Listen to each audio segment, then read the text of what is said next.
ನೋಡಿ, ಕಾಲಚಕ್ರ ತಿರುಗುತ್ತೆ ಅಂತ ಹೇಳ್ತಾರೆ. ಅದಕ್ಕೆ ಮಾಡಿದ್ದುಣ್ಣೋ ಮಹಾರಾಯ ಅನ್ನೋದು ಡೆಫಿನೆಟ್ಲಿ ಬರುತ್ತೆ. ಏನಾಗಿದ್ದು, BJP ಅಧಿಕಾರದಲ್ಲಿದ್ದಂಥ ಸಂದರ್ಭದಲ್ಲಿ 40% ಕಮಿಷನ್ ಆರೋಪವನ್ನು ಮಾಡಿದರು. ಏನ್ರಿ 40% ಅಂತ ಹೇಳ್ಬಿಟ್ಟು ಪೋಸ್ಟರ್ನ ಅಂಟಿಸಿದ್ದೇನು, ಪೇ CM ಅಂತ ಹೇಳಿದ್ದೇನು, ಎಲ್ಲವೂ ಕೂಡ ಆಗೋಯ್ತು. ಏನೋ ಬದಲಾವಣೆ ಮಾಡಿಬಿಡ್ತಾರೆ ಅಂತ ಕಾಂಟ್ರಾಕ್ಟರ್ಸ್ಗಳೆಲ್ಲ ಕಾಂಗ್ರೆಸ್ ಪರ ನಿಂತರು, ಕಾಂಗ್ರೆಸ್ ಅವರು ಇವ್ರ ಪರಾಗಿ ನಿಂತರು. ಆದರೆ ಈಗ ಚಂಬೆಗತಿ ಅನ್ನೋ ರೀತಿಯಲ್ಲಿ ಆಗಿಬಿಟ್ಟಿದೆ. ಯಾಕೆ ಗೊತ್ತಾ? 38,000 ಕೋಟಿಯನ್ನು ಬಾಕಿ ಉಳಿಸ್ಕೊಂಡಿದ್ದಾರಂತೆ, ಕೊಟ್ಟೇ ಇಲ್ವಂತೆ. ಅದಕ್ಕೆ ಈಗ BJPಗಿಂತಲೂ ಇವ್ರ ಪರ್ಸೆಂಟೇಜ್ ಜಾಸ್ತಿ. ಅದೆಷ್ಟು ಈಗ ಹೇಳಲ್ಲ, ಮಾರ್ಚಲ್ಲಿ ಹೇಳ್ತೀವಿ ಅಂತಿದ್ದಾರೆ. ಅಂದರೆ ಕಾಸು ಕೊಡಿ, ಇಲ್ಲ ಹೇಳ್ತೀವಿ ಅಂತ ಬ್ಲ್ಯಾಕ್ ಮೇಲ್ ಇದ್ದಂಗಿದೆ. ಇಲ್ಲ ಹೇಳಬೇಕು, ರಾಜ್ಯ ಜನತೆ ಗೊತ್ತಾಗಬೇಕಲ್ವಾ? ನೋಡಿ ಸ್ಟೋರಿ. ಸರ್ಕಾರದ ವಿರುದ್ಧ ಮತ್ತೆ ಸಿಡಿದೆದ್ದ ರಾಜ್ಯ ಗುತ್ತಿಗೆದಾರರು. ಸರ್ಕಾರದಿಂದ 38,000 ಕೋಟಿ ಬಾಕಿ. ಭೈರತಿ ಜಮೀರ್ ಇಲಾಖೆಯ ವಿರುದ್ಧ ಬಾಂಬ್. ಕಳೆದ ಬೊಮ್ಮಾಯಿ ನೇತೃತ್ವದ BJP ಸರ್ಕಾರದ ವೇಳೆ ಭಾರೀ ಸದ್ದು ಮಾಡಿದ್ದ ಗುತ್ತಿಗೆದಾರರ ಸಂಘ ಇದೀಗ ಮತ್ತೆ ಸಿಡಿದೆದ್ದಿದ್ದಾರೆ. ಹಿಂದಿನ BJP ಸರ್ಕಾರದ ಅವಧಿಯಲ್ಲಿ 40% ಕಮಿಷನ್ ಮತ್ತು ಪೇ CM ಅಭಿಯಾನದ ಮೂಲಕ ಕಾಂಗ್ರೆಸ್ ಸರ್ಕಾರಕ್ಕೆ ಬೆಂಬಲ ನೀಡಿದ್ದ ಇದೇ ಗುತ್ತಿಗೆದಾರರ ಸಂಘ ಈಗ ಅದೇ ಕಾಂಗ್ರೆಸ್ ವಿರುದ್ಧ ತಿರುಗಿ ಬಿದ್ದಿದೆ. ಆಗ ಗುತ್ತಿಗೆದಾರರ ಪರ ನಿಂತಿದ್ದ ಕಾಂಗ್ರೆಸ್ ಈಗ ಅಧಿಕಾರಕ್ಕೆ ಬಂದ ಮೇಲೆ ಬಾಕಿ ಹಣ ನೀಡದೆ ಸತಾಯಿಸುತ್ತಿರೋದು ಗುತ್ತಿಗೆದಾರರ ಕೆಂಗಣ್ಣಿಗೆ ಗುರಿಯಾಗಿದೆ. ರಾಜ್ಯ ಕಾಂಗ್ರೆಸ್ ಸರ್ಕಾರ ಸುಮಾರು 38,000 ಕೋಟಿ ರೂಪಾಯಿ ಬಾಕಿ ಹಣ ಉಳಿಸಿಕೊಂಡಿದೆ ಅಂತ ಗುತ್ತಿಗೆದಾರರ ಸಂಘ ಆರೋಪಿಸಿದೆ. ಅಷ್ಟೇ ಅಲ್ಲ, ಲೋಕಸಭೆ ವಿಪಕ್ಷ ನಾಯಕ ರಾಹುಲ್ ಗಾಂಧಿಗೆ ಪತ್ರವನ್ನು ಬರೆಯುತ್ತೇವೆ, AIC ಅಧ್ಯಕ್ಷ ಮಲ್ಲಿಕಾರ್ಜುನ್ ಖರ್ಗೆಗೂ ಕೂಡ ಪತ್ರ ಬರೆಯುವುದಾಗಿ ಹೇಳಿದೆ. ಇವತ್ತು ಸುದ್ದಿಗೋಷ್ಠಿ ನಡೆಸಿದ ಗುತ್ತಿಗೆದಾರರ ಸಂಘ ಮಾರ್ಚ್ ಒಳಗಡೆಗೆ ಹಣ ಬಿಡುಗಡೆ ಮಾಡದಿದ್ರೆ ರಾಜ್ಯಪಾಲರಿಗೂ ಕೂಡ ಪತ್ರವನ್ನು ಬರೆಯುತ್ತೇವೆ ಅಂತ ಹೇಳಿದ್ದಾರೆ ಅಧ್ಯಕ್ಷ ಮಂಜುನಾಥ್. ಹಿರಿಯರಾದಂಥ ಮಾನ್ಯ ಮಲ್ಲಿಕಾರ್ಜುನ್ ಖರ್ಗೆ ಸಾಹೇಬ್ರಿಗೂ ಸಹ ನಾವು ಒಂದು ಲೆಟ್ರ್ ಇಟ್ಕೊಂಡಿದ್ದೀವಿ. ಅವರು ಸಾಹೇಬರು ಇಲ್ಲಿ ಬೆಂಗಳೂರಿಗೆ ಬಂದಾಗ ನಮ್ಮ ಗೌರವಾಧ್ಯಕ್ಷರು ಗುಲ್ಬರ್ಗದವರಾಗಿ ಇರೋದ್ರಿಂದ ಶೇಖ್ಜಿ ಅವರು ಅಪಾಯಿಂಟ್ಮೆಂಟ್ ತೊಗೊಂಡಿದ್ದಾರೆ. ನೆಕ್ಸ್ಟ್ ವೀಕಲ್ಲಿ ನಾವು ಮಲ್ಲಿಕಾರ್ಜುನ್ ಖರ್ಗೆ ಸಾಹೇಬರಿಗೆ ಭೇಟಿ ಮಾಡುವಂಥ ಕೆಲಸ ಮಾಡ್ತೀವಿ.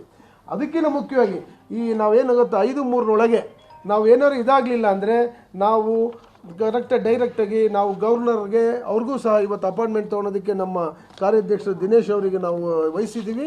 ಅವರು ಸಹ ಅಪಾಯಿಂಟ್ಮೆಂಟ್ ತೊಗೊತಾರೆ, ಅವ್ರನ್ನೂ ಭೇಟಿ ಮಾಡಿ ಇದು ಮಾಡ್ತೀವಿ. ಇಲ್ಲ ಡೆಡ್ಲೈನ್ ಅಲ್ಲ ಸಾಹೇಬ್ರೆ, Hindi mean time March 5 Hindi mean time ನಾವೇನು ಗೊತ್ತಾ, ಹೈಕಮಾಂಡಿಗೆ ರಾಹುಲ್ ಜಿ ಕೊಡ್ತಿದ್ದೀವಿ, ಖರ್ಗೆ ಸಾಹೇಬ್ರಿಗೆ ಕೊಡ್ತಿದ್ದೀವಿ, ಗವರ್ನರಿಗೆ ಕೊಡ್ತಿದ್ದೀವಿ. ಯಾಕೆಂದರೆ ನಾವು ಅದರೊಳಗೆ ಕೊಡ್ತಾ ಇದ್ದೀವಿ. ಆಮೇಲೆ ಇಡೀ ರಾಜ್ಯ 31 ಜಿಲ್ಲೆ ಪ್ರವಾಸ ಮಾಡ್ತಾ ಇದ್ದೀವಿ. ರಾಜ್ಯ ಗುತ್ತಿಗೆದಾರರಿಗೆ ಸರ್ಕಾರ 38,000 ಕೋಟಿ ರೂಪಾಯಿಗಳನ್ನು ಬಾಕಿ ಉಳಿಸ್ಕೊಂಡಿದೆ. ಹಣ ಬಿಡುಗಡೆ ಮಾಡಬೇಕು ಅಂತೇಳಿ ಒತ್ತಾಯ ಮಾಡ್ತಾ ಇದೆ. ಹಣ ಬಿಡುಗಡೆ ಮಾಡದೇ ಇದ್ದರೆ ಈಗಾಗಲೇ ರಾಹುಲ್ ಗಾಂಧಿ ಅವರಿಗೆ ಪತ್ರ ಬರೆದಿರುವಂಥದ್ದು, ಮಲ್ಲಿಕಾರ್ಜುನ್ ಖರ್ಗೆ ಅವರಿಗೆ ಪತ್ರ ಬರೆದಿರುವಂಥದ್ದು, ಮತ್ತು ಮಾರ್ಚ್ 5ರ ಒಳಗೆ ಹಣ ಬಿಡುಗಡೆ ಮಾಡ್ತಿದ್ರೆ ರಾಜ್ಯಪಾಲರಿಗೂ ಕೂಡ ಪತ್ರವನ್ನು ಬರೆದು ಹೋರಾಟ ಮಾಡ್ತೀವಿ ಅಂತೇಳಿ ಹೇಳ್ತಾ ಇರುವಂಥದ್ದು. ಸಾಕಷ್ಟು ಬಾರಿ ಸರ್ಕಾರಕ್ಕೆ ಗುತ್ತಿಗೆದಾರರ ಸಂಘ ಮನವಿ ಮಾಡಿಕೊಂಡಿದೆ. ಆದರೆ ಮನವಿಗೆ ಜಗ್ಗಿಲ್ಲ, ಇಲ್ಲಿವರೆಗೂ ಕೂಡ ಹಣ ಬಿಡುಗಡೆಯನ್ನು ಮಾಡಿಲ್ಲ. ಯಾಕೆ ಹಣ ಬಿಡುಗಡೆ ಮಾಡಿಲ್ಲ ಅನ್ನೋದಕ್ಕೆ ಸಾಕಷ್ಟು ಕಾರಣಗಳಿರಬಹುದು. ಆದರೆ ಒಂದಷ್ಟು ಆರೋಪಗಳನ್ನು ಗುತ್ತಿಗೆದಾರರ ಸಂಘ ಮಾಡ್ತಾ ಇದೆ, ಪರ್ಸೆಂಟೇಜ್ ಡಿಮ್ಯಾಂಡ್ ಮಾಡ್ತಾ ಇದ್ದಾರೆ ಎನ್ನುವಂಥದ್ದು ಗುತ್ತಿಗೆದಾರರ ಸಂಘದ ಆರೋಪ. ನಗರಾಭಿವೃದ್ಧಿ ವಸತಿ ಇಲಾಖೆಯಲ್ಲಿ ಮಧ್ಯವರ್ತಿಗಳು ಹೇಳಿದಂತೆ ಕೇಳದಿದ್ರೆ ಟೆಂಡರ್ ಕ್ಯಾನ್ಸಲ್ ಬೆದರಿಕೆ. PWD ಇಲಾಖೆ ಲಾಸ್ಟ್ ಇದ್ದ ಪರ್ಸೆಂಟೇಜ್ ಅಷ್ಟೇ ನೀರಾವರಿ ಇಲಾಖೆಯಲ್ಲೂ ಅಷ್ಟೇ ಇದೆ. ಕೆಲವು ಇಲಾಖೆ ಜಾಸ್ತಿ ಆಗಿದೆ ಅಂತ ಆರೋಪಿಸಿದ್ದಾರೆ. ಅಲ್ಲದೆ ನಗರಾಭಿವೃದ್ಧಿ ಇಲಾಖೆ, ವಸತಿ ಇಲಾಖೆಯಲ್ಲೂ ಮಧ್ಯವರ್ತಿಗಳ ಹಾವಳಿ ಹೆಚ್ಚಾಗಿದೆ ಅಂತ ಸಚಿವ ಭೈರತಿ ಬಸವರಾಜ್ ಹಾಗೂ ಜಮೀರ್ ಅವರ ಇಲಾಖೆಯ ವಿರುದ್ಧ ಗಂಭೀರ ಆರೋಪ ಮಾಡಲಾಗಿದೆ. ಸಪರೇಟ್ ಆಫೀಸ್ಗಳನ್ನ ಮಾಡಿಕೊಂಡು ಮಧ್ಯವರ್ತಿ ಕೆಲಸ ಮಾಡ್ತಾ ಇದ್ದಾರೆ. ಅವರು ಹೇಳಿದಂತೆ ಕೇಳದೇ ಇದ್ರೆ ಟೆಂಡರ್ ಕ್ಯಾನ್ಸಲ್ ಮಾಡ್ತೀವಿ ಅಂತಾರೆ. ಇದನ್ನೆಲ್ಲ ರಾಹುಲ್ ಗಾಂಧಿ ಮುಂದೆ ಹೇಳ್ತೀವಿ ಅಂತ ಅಧ್ಯಕ್ಷ ಮಂಜುನಾಥ್ ಹೇಳಿದ್ದಾರೆ. PWD ಇಲಾಖೆನಲ್ಲಿ ಅಫೋರ್ಡಬಲ್ ಲಾಸ್ಟ್ ಟೈಮ್ ಎಷ್ಟಿತ್ತು ಅಷ್ಟೇ ಇದೆ. ಅಫೋರ್ಡಬಲ್ PWD ಇಲಾಖೆ ಹಣ ಬಿಡುಗಡೆಗೆ ಮಾತ್ರ. ಆಮೇಲೆ ಅಲ್ಲಿಂದ ಬಂದರೆ BBMPನಲ್ಲಿ ಲಾಸ್ಟ್ ಟೈಮ್ ಎಷ್ಟಿತ್ತು ಅಷ್ಟೇ ಐತೆ. ಆಮೇಲೆ ನೀರಾವರಿ ಇಲಾಖೆಯಲ್ಲಿ ಜಾಸ್ತಿ ಆಗಿದೆ. ಆಮೇಲೆ ಮೈನರ್ ಇರಿಗೇಷನ್ಗೆ ಪೇಮೆಂಟೇ ಹೋಗ್ತಾ ಇಲ್ಲ. ಆಮೇಲೆ ಈಗ ರಹೀಮ್ ಖಾನ್ ಸಾಹೇಬ್ರದ್ದು ಅವ್ರು ನೆನ್ನೆ ಹೇಳ್ಬಿಟ್ಟು ಬಂದಿದ್ದೀವಿ, ನೀವು ಇದನ್ನೆಲ್ಲ ಒಂದು ಸ್ವಲ್ಪ ಸರಿ ಮಾಡ್ಕೋಬೇಕು ಅಂತ. ಆಮೇಲೆ ಗುಂಡೂರಾವ್ ಸಾಹೇಬ್ರಿಗೂ ಹೇಳ್ಬಿಟ್ಟು ಬಂದಿದ್ದೀವಿ ಸರಿ ಮಾಡ್ಕೋಬೇಕು ಅಂತ. ನಾವೇನು ಅವ್ರ ವಿರೋಧಿಗಳೆಲ್ಲ ಸ್ವಾಮಿ, ನಾವು ಅವ್ರ ಸಪೋರ್ಟರ್ಸು. ನಮಗೆ ದಯವಿಟ್ಟು ಕರೆದ್ಬಿಟ್ಟು ಮೀಟಿಂಗ್ ಮಾಡಿ ನಮ್ಮ ಪ್ರಾಬ್ಲಮ್ ಸಾಲ್ವ್ ಮಾಡಿದರೆ ನಾವು ನಿಜವಾಗ್ಲೂ ನಾವು ಬೇರೆ ಯಾವುದಕ್ಕೂ ಹೋಗೋದೇ ಇಲ್ಲ. ನಾವು ನಮ್ಮ ಕೆಲಸ ನಾವು ಮಾಡ್ಕೊಂಡು ಮನೆಗೆ ಆರಾಮಾಗಿ ಗಂಡ ಹೆಂಡತಿ ಮಕ್ಕಳ ಜೊತೆಗೆ. ಗುತ್ತಿಗೆದಾರರ ಸಂಘ ಮತ್ತೊಂದು ಗಂಭೀರವಾಗಿರುವಂತಹ ಆರೋಪವನ್ನ ಮಾಡಿದೆ. ನೀರಾವರಿ ಇಲಾಖೆ PWD ಡಿಪಾರ್ಟ್ಮೆಂಟ್ ಅಲ್ಲಿ ಈ ಹಿಂದೆ ಎಷ್ಟು ಪರ್ಸೆಂಟೇಜ್ ಇತ್ತೋ ಅಷ್ಟೇ ಇದೆ. ಆದರೆ ವಸತಿ ಇಲಾಖೆ ಮತ್ತು ನಗರಾಭಿವೃದ್ಧಿ ಇಲಾಖೆಯಲ್ಲಿ ಮಧ್ಯವರ್ತಿಗಳ ಹಾವಳಿ ಹೆಚ್ಚಾಗಿದೆ ಅನ್ನುವಂತಹ ಆರೋಪವನ್ನ ಮಾಡಿದ್ದಾರೆ. ಅವರಿಗೆ ಯಾರು ಬೇಕೋ ಅವರಿಗೆ ಟೆಂಡರ್ ಅನ್ನ ಈ ಏಜೆಂಟರ್ಗಳು ನೀಡ್ತಾ ಇದ್ದಾರೆ. ಅವರು ಪ್ರತ್ಯೇಕವಾಗಿರುವಂತಹ ಕಚೇರಿಯನ್ನೇ ಮಾಡ್ಕೊಂಡಿದ್ದಾರೆ ಅನ್ನುವಂತಹ ಗಂಭೀರ ಆರೋಪವನ್ನ ಆರೋಪವನ್ನ ಈಗ ಸರ್ಕಾರದ ವಿರುದ್ಧ ಮಾಡಿದ್ದಾರೆ. ಭೈರತಿ ಸುರೇಶ್ ಹಾಗೂ ಜಮೀರ್ ಇಲಾಖೆಯ ವಿರುದ್ಧ ಗುತ್ತಿಗೆದಾರರು ಕಿಡಿಕಿಡಿಯಾಗಿದ್ದಾರೆ. ಮಾರ್ಚ್ 5ನೇ ತಾರೀಕು ಬೃಹತ್ ಪ್ರತಿಭಟನೆ. 1 ವಾರ ಕೆಲಸ ನಿಲ್ಲಿಸಿ ಪ್ರತಿಭಟನೆಗೆ ಎಚ್ಚರಿಕೆ. ಹಣ ಪಾವತಿಸದ ಸರ್ಕಾರದ ವಿರುದ್ಧ ರಾಜ್ಯ ಗುತ್ತಿಗೆದಾರರ ಸಂಘವು ಬೃಹತ್ ಹೋರಾಟಕ್ಕೆ ಸಿದ್ಧವಾಗಿದೆ. ಬಜೆಟ್ ನಂತರವೂ ಸರ್ಕಾರ ಸ್ಪಂದಿಸದಿದ್ರೆ ರಾಜ್ಯಾದ್ಯಂತ ಎಲ್ಲಾ ಕಾಮಗಾರಿಗಳನ್ನು ಸ್ಥಗಿತಗೊಳಿಸೋದಾಗಿ ಸಂಘ ಎಚ್ಚರಿಕೆಯನ್ನ ನೀಡಿದೆ. ಮಾರ್ಚ್ 5ನೇ ತಾರೀಕು ಬೃಹತ್ ಪ್ರತಿಭಟನೆ ಮಾಡ್ತಾ ಇದ್ದೀವಿ, 1 ವಾರ ಕೆಲಸ ನಿಲ್ಲಿಸಿ ಪ್ರತಿಭಟನೆ ಮಾಡ್ತೀವಿ ಅಂತ ಸರ್ಕಾರಕ್ಕೆ ಗುತ್ತಿಗೆದಾರರ ಸಂಘ ಎಚ್ಚರಿಕೆಯನ್ನ ಕೊಟ್ಟಿದೆ. ಇನ್ನು ಯಾವ್ಯಾವ ಇಲಾಖೆಯಿಂದ ಎಷ್ಟೆಷ್ಟು ಹಣ ಬಾಕಿ ಇದೆ ಅಂತ ನೋಡೋಣ. ಯಾವ್ಯಾವ ಇಲಾಖೆಯಿಂದ ಎಷ್ಟೆಷ್ಟು ಬಾಕಿ?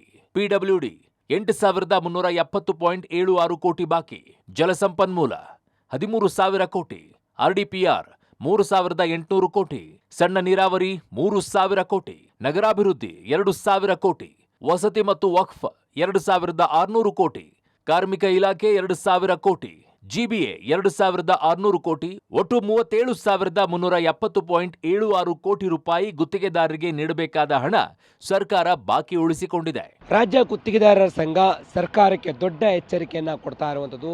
ಮಾರ್ಚ್ 5ರ ಒಳಗಡೆ ಹಣ ಬಿಡುಗಡೆಗೆ ಒತ್ತಾಯವನ್ನ ಮಾಡ್ತಾ ಇದೆ. ಹಣ ಬಿಡುಗಡೆ ಮಾಡದೇ ಇದ್ರೆ ಎಲ್ಲ ಕಾಮಗಾರಿಗಳನ್ನು ಸ್ಥಗಿತ ಮಾಡುವಂಥ ಎಚ್ಚರಿಕೆಯನ್ನು ಕೊಡ್ತಾ ಇದೆ. ರಾಜ್ಯಾದ್ಯಂತ ಕಾಮಗಾರಿಗಳನ್ನು ಸ್ಥಗಿತ ಮಾಡಿ ಹೋರಾಟಕ್ಕೆ ಮುಂದಾಗ್ತೀವಿ ಅಂತೇಳಿ ಹೇಳ್ತಾ ಇರುವಂಥದ್ದು. ಒಂದು ವೇಳೆ ಕಾಮಗಾರಿಗಳು ಸ್ಥಗಿತ ಆದರೆ ದೊಡ್ಡ ಮಟ್ಟದಲ್ಲಿ ಹೊಡೆತ ಬೀಳುತ್ತೆ. ಹಾಗಾಗಿ ಸರ್ಕಾರ ಬಜೆಟ್ ನಂತರವೂ ಸರ್ಕಾರ ಗುತ್ತಿಗೆದಾರರಿಗೆ ಹಣ ಬಿಡುಗಡೆ ಮಾಡುತ್ತೋ ಇಲ್ವೋ ಎನ್ನುವಂಥ ಅನುಮಾನದಲ್ಲಿ ಇರುವಂಥದ್ದು. ಆದರೆ ಗುತ್ತಿಗೆದಾರರ ಸಂಘ ಮಾತ್ರ ಎಚ್ಚರಿಕೆಯನ್ನು ಕೊಡ್ತಾ ಇರುವಂಥದ್ದು. 1 ವಾರ ಅಲ್ಲ, ಹಣ ಬಿಡುಗಡೆ ಮಾಡೋವರೆಗೂ ಕೂಡ ನಾವು ಕಾಮಗಾರಿಗಳನ್ನು ಮಾಡೋದಿಲ್ಲ. ಆ ಬಗ್ಗೆ ಜಿಲ್ಲಾದ್ಯಂತ ಅಧ್ಯಕ್ಷರುಗಳ ಅಭಿಪ್ರಾಯವನ್ನು ಸಂಗ್ರಹ ಮಾಡಿ ಮಾರ್ಚ್ 5ರಂದು ಕಾಮಗಾರಿ ಸ್ಥಗಿತ ಮಾಡೋದ್ರ ಬಗ್ಗೆ ನಿರ್ಣಯವನ್ನು ಕೈಗೊಳ್ತೀವಿ ಅಂತೇಳಿ ಹೇಳ್ತಾ ಇದೆ. ಕಳೆದ ಸರ್ಕಾರಕ್ಕಿಂತ ಈ ಸರ್ಕಾರದಲ್ಲಿ ಕಮಿಷನ್ ಹೆಚ್ಚು. ರಾಜ್ಯ ಸರ್ಕಾರದ ವಿರುದ್ಧ ಕಮಿಷನ್ ಬಾಂಬ್. ಹಾಲಿ ಕಾಂಗ್ರೆಸ್ ಸರ್ಕಾರಕ್ಕೆ ಅಂದು ಬಿಜೆಪಿ ವಿರುದ್ಧ ಮಾಡಿದ್ದ ಪೇ ಸಿಎಂ ಅಸ್ತ್ರ 40% ಕಮಿಷನ್ ಆರೋಪ ಇದೀಗ ಮುಳುವಾಗಿದೆ.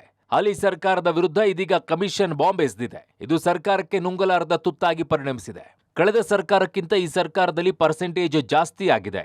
ಎಲ್ಲಾ ಇಲಾಖೆಯಲ್ಲೂ ಹಣ ಬಿಡುಗಡೆಗೆ ಜಾಸ್ತಿ ತಗೊಳ್ತಾರೆ. 40%, 60%, 80% ಅಂತ ಹೇಳಲ್ಲ.